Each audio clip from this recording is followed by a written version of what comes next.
तो next topic quantum संख्याएं। अच्छा, ये ध्यान रखिए कि इसके पहले जो दिया हुआ है वो एक महत्वपूर्ण टॉपिक है जो मैं यहां से डील नहीं कर रहा हूं। वो है हाइड्रोजन परमाणु के लिए श्रोडिंगर समीकरण। डायरेक्टली 3-4 इक्वेशंस हैं और चूंकि हम में से ज्यादातर लोग मैथ्स बेस के नहीं हैं, तो वो डायरेक्ट बोर्ड पे लिखने पे कुछ खास आपको पता नहीं चलेगा और समझ में नहीं आएगा। तो बेहतर है 3-4 इक्वेशन है, याद कर लेंगे उसको। खैर, क्वांटम संख्याएं क्या है? क्वांटम संख्याएं किसी परमाणु में उपस्थित किसी इलेक्ट्रॉन का के गुणों को दर्शाने का काम करती है। मतलब वो ये बताती है कि इलेक्ट्रॉन की ऊर्जा क्या है, स्थिति क्या है, वो नाभिक से कितनी दूरी पर है, संवेग क्या है, चक्रण क्या है। तो आप क्वांटम संख्याओं को 4 हिस्सों में बांटते हैं। पहला है मुख्य क्वांटम संख्या। इसको हम स्मॉल n से दर्शाते हैं। और मुख्य क्वांटम संख्या हमको क्या क्या बताती है? तो मुख्य क्वांटम संख्या हमको बताती है इलेक्ट्रॉन की ऊर्जा स्तर, इलेक्ट्रॉन का ऊर्जा स्तर। ठीक है, इसी को हम कक्षा या कोश के नाम से भी जानते हैं। तो इसका सूत्र तो आप सबने पढ़ा हुआ है, E = -2π² m(z²e⁴n²h²। ठीक। दूसरा, ये हमारे इलेक्ट्रॉन की नाभिक से औसत दूरी भी दर्शाता है।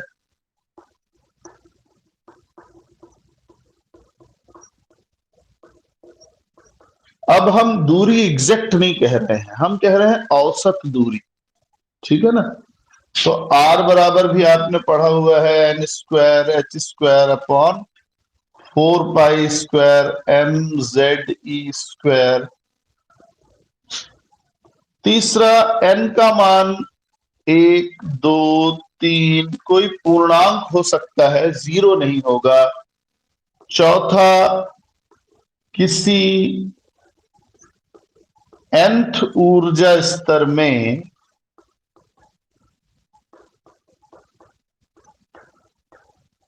अधिकतम इलेक्ट्रॉनों की संख्या जो है वो है 2n²। तो जैसे मान लो कि n और इलेक्ट्रॉन पहली ऊर्जा स्तर में 1 का वर्ग 1 गुणा 2, 2 इलेक्ट्रॉन। दूसरी ऊर्जा स्तर में 2 का वर्ग 4, 4 दूनी 8। तीसरे 3 का वर्ग 9, 9 दूनी 18। इस तरह से इलेक्ट्रॉन भरे जाते हैं। ठीक है, ये हो गया आपका मुख्य क्वांटम संख्या। कोणीय संवेग, इसके बाद दूसरा आते हैं हम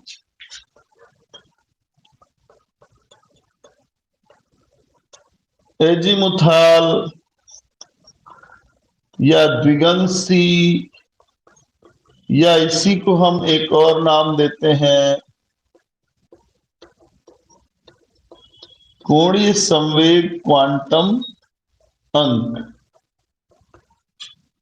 तो इसमें क्या होता है कि ये हमको क्या बताता है? तो ये सबसे पहले बात, ये उप ऊर्जा स्तरों के बारे में बताता है। उप ऊर्जा स्तर, कुल 4 उप ऊर्जा स्तर हैं, SPDF। ठीक है ना? जिनके लिए जो मान है, इसको L से दर्शाया जाता है। L का मान क्या होगा इनके लिए? 0, 1, 2, 3। दूसरा, ये कक्षकों की आकृति का निर्धारण करते हैं। तीसरा, इलेक्ट्रॉन का कोणीय संवेग प्रदर्शित करेंगे।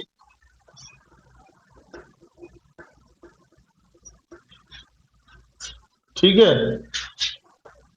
चौथा, किसी nth ऊर्जा स्तर में n ही उपकोष होते हैं जिनका मान, जिनके लिए l का मान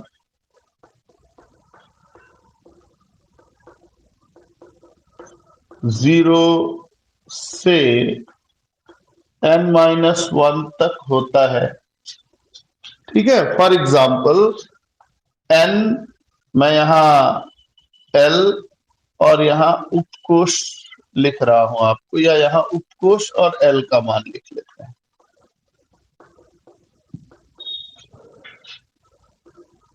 तो n एक है तो उपकोष भी एक होगा, उसका मान होगा 0, इसीलिए पहले में सिर्फ क्या लिखा जाता है, 1। दो है तो दो उपकोष होंगे, 0 और 1, यानी 2 में s भी होगा, 2 में p भी होगा। 3 में तीन उपकोष होंगे, 0, 1, 2, यानी 3 का 0, 3 का s, 3 का 1 यानी 3p, और 3 का 2 यानी 3d भी होगा। इसी तरीके से आगे स्क्रीनशॉट ले लें आप लोग।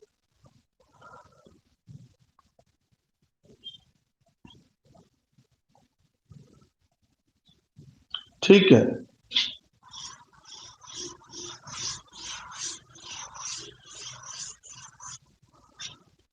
तीसरी क्वांटम संख्या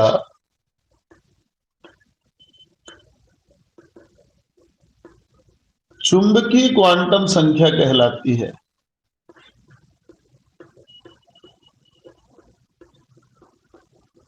m।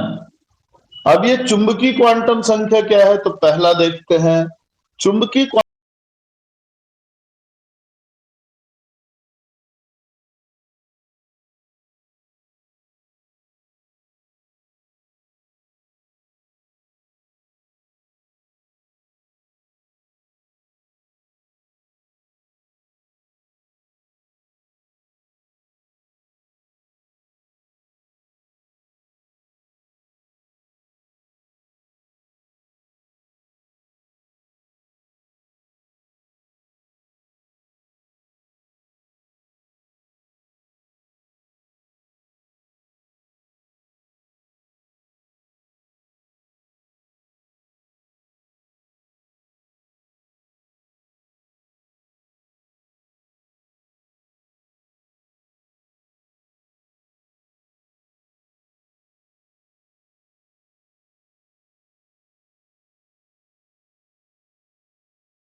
ठीक है।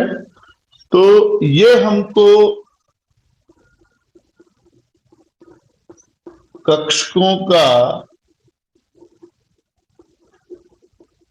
अभिविन्यास यानी अरेंजमेंट बताता है स्पेस में, कि कौन सा एक्स अक्ष पर है, कौन सा वाई पे है, कौन सा कहां पे है, ये बताता है। दूसरा,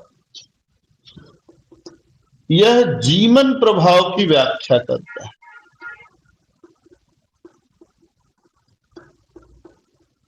स्पेक्ट्रोस्कोपी में हमने पढ़ा था कि अगर हम स्पेक्ट्रम के स्रोत को चुंबकीय क्षेत्र में रख दें तो उसकी एक लाइन कई पतली रेखाओं में बंट जाती है। तो स्पेक्ट्रमी रेखाओं का चुंबकीय क्षेत्र में विपाटन जीमन प्रभाव कहलाता है। तो ये इससे हम समझते हैं। तीसरा, किसी उपकोष में 2l+1 कक्षक पाए जाते हैं।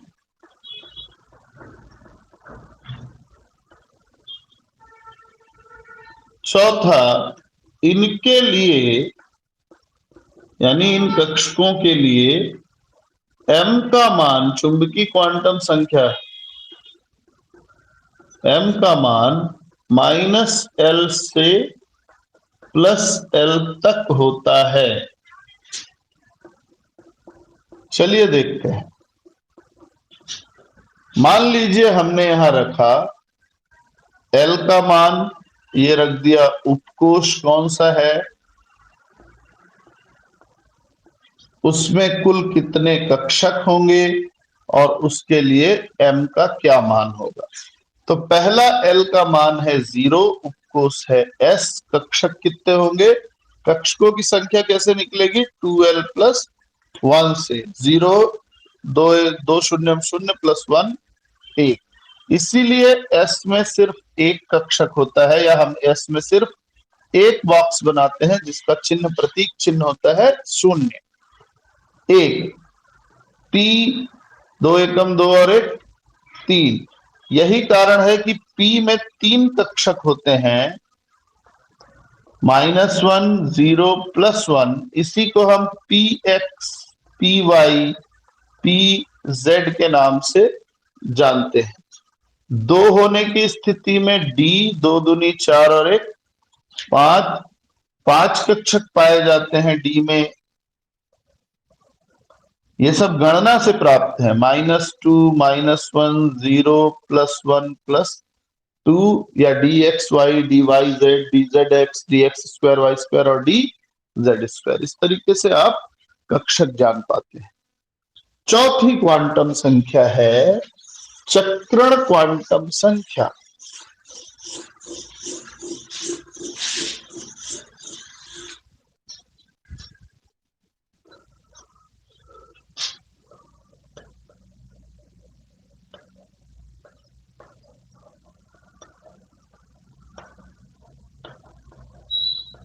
इसको S से प्रदर्शित किया गया।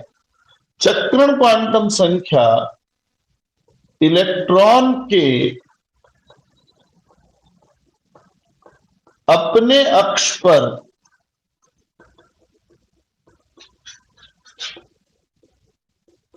चक्रण की दिशा का निरूपण करती है,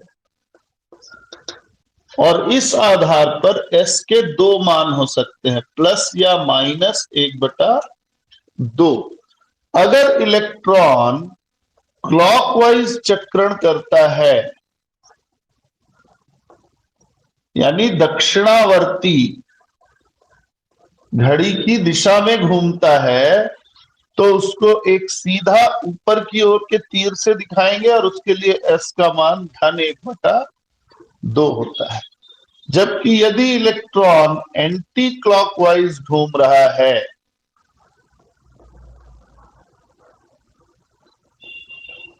यानी वामावर्ती है,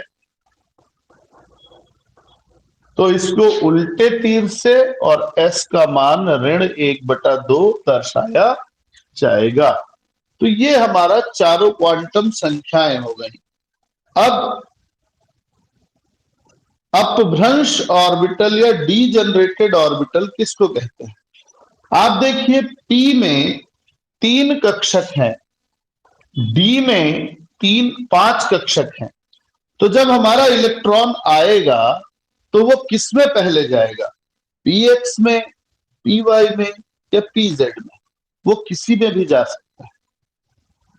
हम हमारी सुविधा के लिए रख लेते हैं कि पहले डब्बे में, दूसरे डब्बे में, पर फैक्ट ये है कि वो इलेक्ट्रॉन इन तीनों में से किसी भी डिब्बे में जा सकता है, क्योंकि सामान्य परिस्थिति में इन तीनों कक्षकों की ऊर्जा एक समान होती है। तो किसी उपकोष के सभी कक्षक समान ऊर्जा के जब तक रहेंगे, तब तक इस समान ऊर्जा के कक्षकों को हम अपभ्रंश या अपभ्रष्ट कक्षक के नाम से जानते हैं। ठीक है, अब आते हैं त्रिज्य फलन और कोणीय फलन। त्रिज्य फलन का अर्थ होता है कि किसी भी कक्षक की आकृति या कक्षक का निर्धारण जब हम करते हैं तो हम ये देखते हैं कि वो कक्षक नाभिक से कितना दूर है। ये जो दूरी का प्रभाव है ना, दूरी के कारण उसकी आकृति पर जो असर है वो त्रिज्य फलन है। और चूंकि इलेक्ट्रॉन नाभिक के चारों ओर घूम रहा है, तो वो सीधी रेखा में गति तो कर नहीं रहा है, वो लगातार अपनी दिशा क्या हो रहा है, एक निश्चित कोण से बदलता है। तो कोण के आधार पर इसकी दिशा में जो परिवर्तन होगा, इसकी आकृति में जो परिवर्तन होगा, वो कोणीय फलन कहलाएगा। 2 समीकरण है, वो आप ध्यान दीजिए, मैं आपको ग्राफ से समझा देता हूं। मेनली त्रिज्य फलन को हम ज्यादा बेहतर तरीके से समझेंगे। तो इसको मैं एक बड़ा सिंपल एग्जांपल देता हूं कि आप में से कोई अगर ट्रेन का सफर किया हो कभी रात के समय, तो आप इसको बड़े आराम से समझ पाएंगे।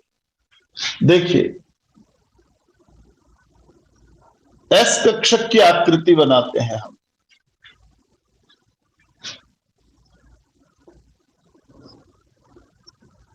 एस कक्षक की आकृति के लिए हमने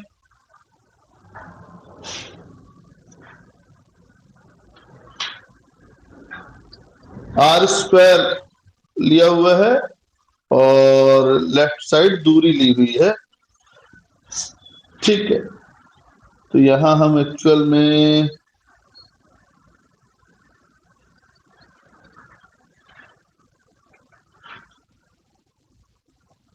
तो मैं यहां साई² ले लेता हूं और यहां r ले लेता हूं। साई² का मतलब इलेक्ट्रॉन पाए जाने की प्रायिकता। 1s के लिए सबसे नजदीक में इलेक्ट्रॉन, नाभिक के एकदम नजदीक इलेक्ट्रॉन पाए जाने की संभावना सबसे ज्यादा होगी, और जैसे जैसे आप नाभिक से दूर जाएंगे, इलेक्ट्रॉन के पाए जाने की संभावना घटती जाती है। तो ग्राफ कुछ सिंपल ऐसे मिलेगा। ये किसका ग्राफ है? 1s का। अब आते हैं 2s के ग्राफ पे। तो 2s के ग्राफ पे 1s तो मिल चुका है हमको, ये 1s था। थोड़ी देर नोड मिलेगा, नोड मतलब कोई इलेक्ट्रॉन नहीं मिलेगा, फिर 2s का इलेक्ट्रॉन मिलना शुरू होगा इसकी, और फिर ऐसे। तो ये किसका ग्राफ है? 2s का। इसी के बगल में हम 3s का बना सकते हैं।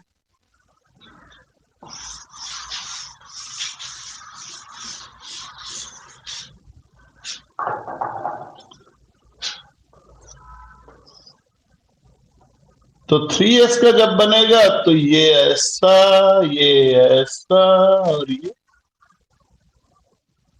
3s। मतलब इसको कैसे समझना है?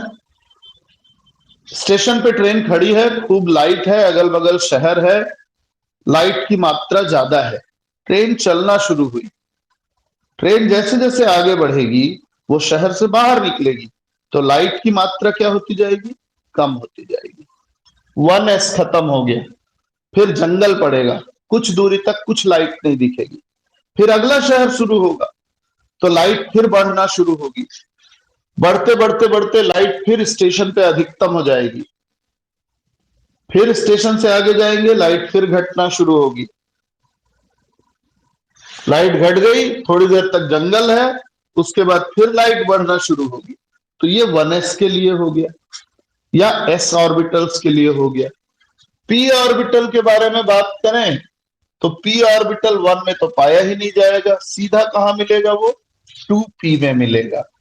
2p में मिलेगा तो बिल्कुल एग्जैक्ट यही ग्राफ आपको क्या करना है, 2p के लिए बना देना है कि भाई ये कुछ, ये आपका 2p हो गया। 2p खत्म होगा, फिर 2p के बाद s इसके बीच में नहीं आएगा, क्योंकि दोनों की अक्षीय पोजीशन अलग अलग होती है, इसलिए हम s और p को अलग अलग दिखाएंगे। ये क्या हो गया? 2p। ऐसे ही बना दीजिए 3p। फिर 3d कहां से शुरू करेंगे? आप यहां से करेंगे 3d को। 4f कहां से करेंगे? यहां से करेंगे। तो इस तरीके से आप आसानी से बता सकते हैं कि यदि हम प्रायिकता घनत्व और नाभिक से दूरी के मध्य ग्राफ आरेखित करें, तो इलेक्ट्रॉन घनत्व नाभिक के निकट सर्वाधिक, और जैसे जैसे दूर जाएंगे क्या होता जाएगा? दूरी के साथ इलेक्ट्रॉन पाए जाने की संभावना घटेगी, घटते घटते शून्य हो जाएगी, नोड मिलेगा। फिर अगले ऊर्जा स्तर में इलेक्ट्रॉन मिलना शुरू होंगे, इलेक्ट्रॉन घनत्व फिर बढ़ेगा, फिर घटेगा, फिर खत्म हो जाएगा, फिर बढ़ेगा, फिर घटेगा, इस तरीके से मिलेगा। कक्षकों की आकृति आप सभी जानते हैं, एस ऑर्बिटल गोलाकार होता है, पी ऑर्बिटल डंबलाकार होता है, डी ऑर्बिटल डबल डंबलाकार होता है। एफ ऑर्बिटल के बारे में ज्यादा डिस्कशन नहीं है। तो इस तरीके से आप इसको अच्छी तरह पढ़ें, आपका प्रथम क्वांटम यांत्रिकी चैप्टर समाप्त होता है। ठीक है, मैंने इंपॉर्टेंट चीजें, मेजर चीजें टच कर ली हैं, कुछ एक चीजें मैंने इसलिए छोड़ दी हैं क्योंकि एक तो ये कि वो एकदम से मैथमेटिकल है, जो मैं भी आपको अच्छे से नहीं बता पाऊंगा। दूसरा ये कि वो बताने के बाद भी आपको आसानी से नहीं आएगा। तो कुछ देख लें, अगर बिल्कुल अर्जेंट है कि नहीं ये बार बार पूछा गया है, तो मैं आपको फिर कोशिश करता हूं उसको भी बताने की। नेक्स्ट क्लास हम पढ़ेंगे प्रारंभिक क्वांटम यांत्रिकी 2, जो कि ज्यादा बड़ा नहीं है और आसानी से ये 2 से 3 क्लास में समाप्त हो जाना। ठीक, कुछ पूछना है किसी को तो स्वतंत्र है वो।